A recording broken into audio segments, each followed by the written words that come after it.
जय हिंद दोस्तों। आपका स्वागत है आपके अपने YouTube channel learning point with Abhishek sir पर।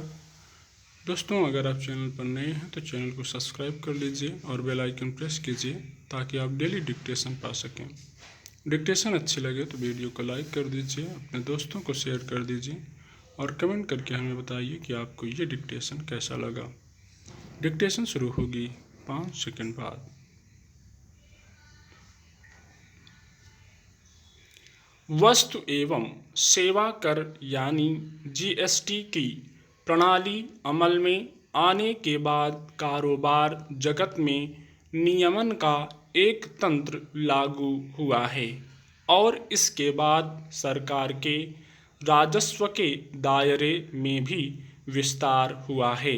लेकिन अब भी ऐसे क्षेत्र में हैं जिनमें कर के अलग अलग स्तर का नियम लागू होने को लेकर अस्पष्टता रही है और उस पर कई हलकों से बोझ घटाने की मांग भी हुई है।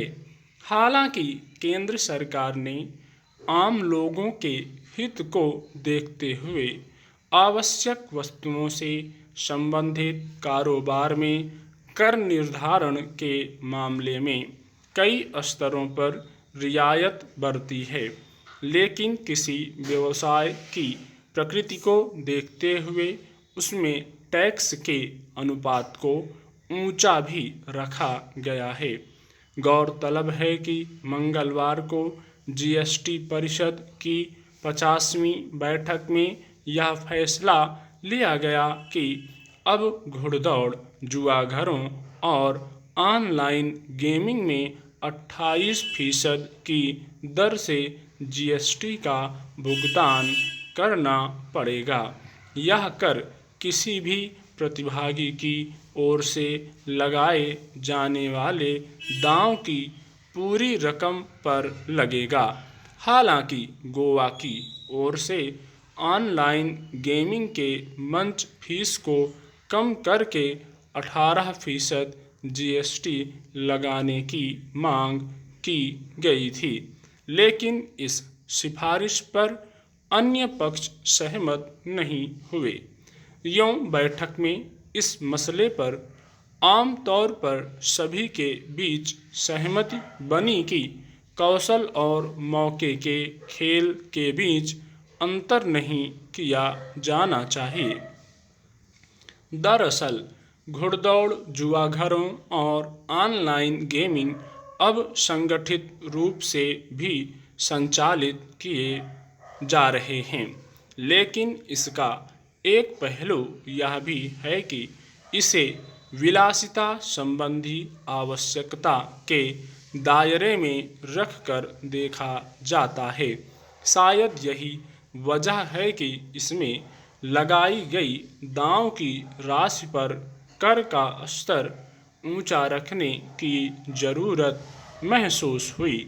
मगर इसके साथ यह सवाल भी है कि अगर सरकार एक ओर जुए, सट्टेबाजी और ऑनलाइन खेलों को लेकर सख्त रुख अख्तियार करती है तो इसमें दांव की राशि पर टैक्स की दर तय करने से क्या परोक्ष रूप से इसे स्वीकृति देने का भाव नहीं पैदा होता है।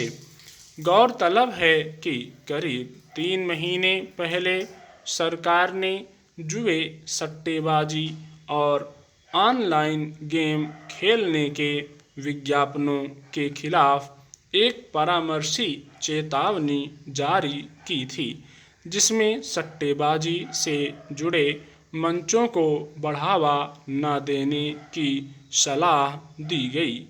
इसमें एक ऐसा ढांचा खड़ा करने की बात भी कही गई थी कि अगर किसी ऑनलाइन खेल को अनुमति दी जाती है तो यह ध्यान रखा जाएगा कि उसमें किसी भी तरह से दांव या बाजी लगाने की प्रवृत्ति शामिल नहीं है।